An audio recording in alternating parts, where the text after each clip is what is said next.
What's up, everybody? Welcome back to another Fantasy Puck video. For me, this is my first recording of the 23-24 season. I don't know when this will be uploaded, but it is August 13th. Mock drafts have officially opened up over on Yahoo. I'm going to be mock drafting tonight, and that got me buzzing a little bit. Got me thinking it's time to make a draft strategy video. So today, I'm going to bring you my 4 favorite draft strategies.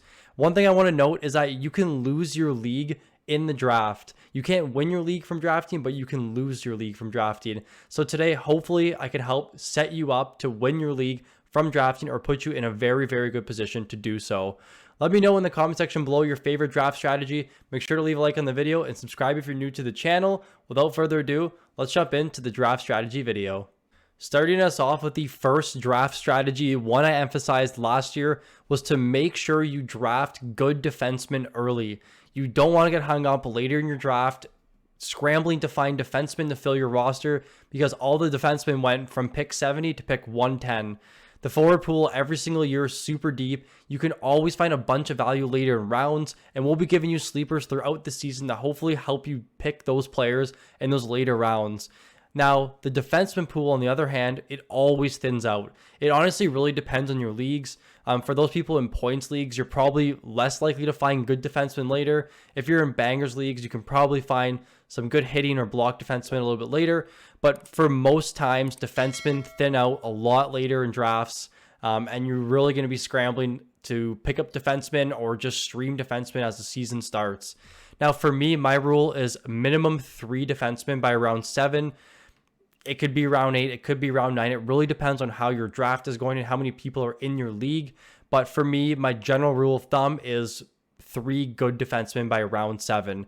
And what I've been finding in drafts is good defensemen are always picked 70 to like 110. We saw Dougie Hamilton there last year. We saw Miro Heiskanen, Rasmus Dahlin. These defensemen are on people's radar, and they always go 15 to 20 picks earlier.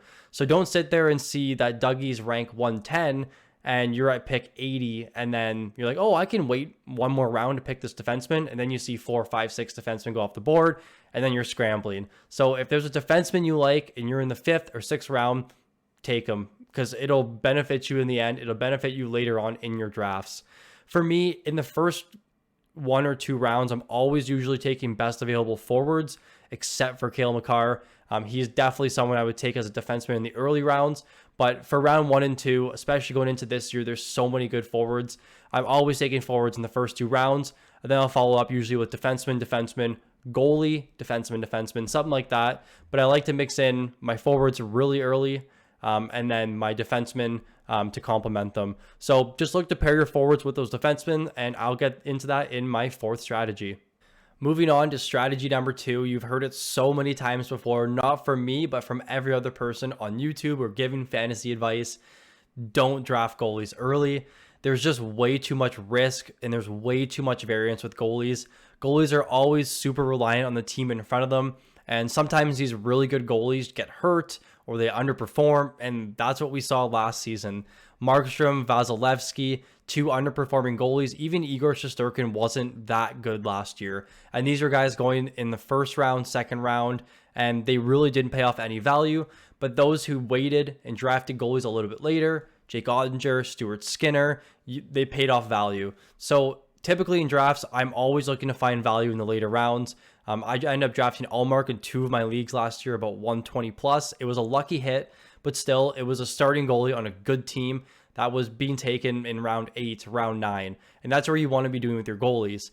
Now, for me, I like to pair my goalies too. And this was a strategy I outlined last season in my 1-team strategy video, where you can take a starting and a backup goalie on a really good team to just get every single start they have. You see this with the Leafs this year with Joseph Woll and Samsonov. I think that those are going to be a very, very sneaky pairing that you can get really late in drafts and not really have to worry about drafting those goalies early. Now, there are exceptions. I think if you're in a goals against average and save percentage league, so not a points league, but more of a rotisserie league, I think Vaz and Igor actually do make some sense because they can win you your weeks with their goals against and their save percentage. But if you're in points leagues, you just want to focus on volume goaltenders. Vejmelka last season on the Arizona Coyotes, he was one of the better points league goalies just because of his shot volume. Same thing with Hellebuck, who's going to be going probably a little bit too high this season, but someone that you know just gets a bunch of value. For me, I like to look at taking my goalies, my goalie 1 in round 5 and on. It honestly depends on how the draft's going. But if I'm in round 5 and I see a goalie I like there, I'm probably going to take him and then worry about my goalie 2 a little bit later in the drafts. I just want to let you all know that we're hosting our own Fantasy Puck Hockey Leagues this season, exclusive to our Patreons. If you're interested in competing in a fun and active fantasy hockey leagues with myself and the rest of the Fantasy Puck community, click the link in the description below and head on over to our Patreon. If you have any questions, leave a comment in this video or join our Discord and message me directly. Let's get back. Jumping over now to strategy 3. It may not make much sense by looking at it, but it's complementing your picks. Throughout your draft, you have to be actively assessing the players that you're taking. In the first round, if you grab Kaprizov, and then second round, you grab Mitch Marner, you have 2 guys that are going to get you a ton of goals, a ton of assists, a ton of power play points, not many shots, not many hits, not many blocks. And you have to be complimenting your players as you go throughout your draft. So for me, if I start Kaprizov Marner, I'm going to look to go maybe Moritz Seider in the 3rd round, maybe a little bit later, grabbing Jacob Trouba or Darnell Nurse, guys that really get you those hits and shots that will be lacking because of your early picks. I'm finding more and more that people are just drafting those high point getting forwards and high point getting defensemen and putting literally no focus on hits or blocks.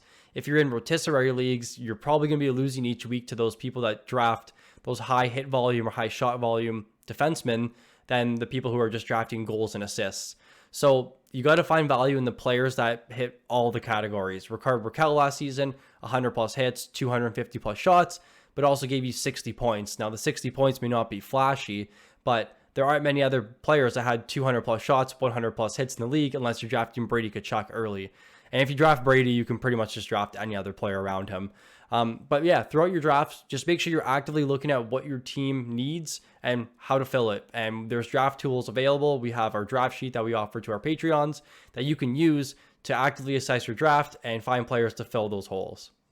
Finally, guys, closing this video out with my 4th strategy is to just use the tools that are available to you.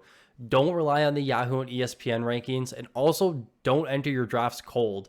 If you go in there not doing any mock drafts or any prep at all, you're going to lose your league. You're probably going to be inactive after 2 months and say, why is my team not doing good? It's because you didn't prepare beforehand. If you're using the Yahoo and ESPN rankings, you're going to be taking players way above where they actually should go and not really focusing on some of the sleepers that should be going way above their average draft position. There's tools and advice everywhere. There's YouTube, you can go on forums, there's Discord. I'm not just shouting out Fantasy Puck, there's other great content creators on YouTube that have similar style videos to me that you can use for, understanding what players are going to be a good value, what players are not going to be good value. There's also projections and draft sheets. We offer that through our Patreon, where you can have all the projections you need if you're deciding between 2 players. Take a look at the projections and see, which one is a little bit better, and it may help you make your decision. Anything you can gain an edge on other managers or other fantasy players in your leagues will just make you have a way better season in the end. A lot of people play for money. A lot of people play for pride.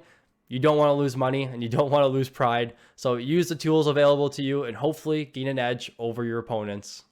That will do it for the draft strategy video. If you enjoyed the video, please leave a like. And if you're new to the channel, please subscribe. Thank you for watching, and I look forward to seeing you all in the next one.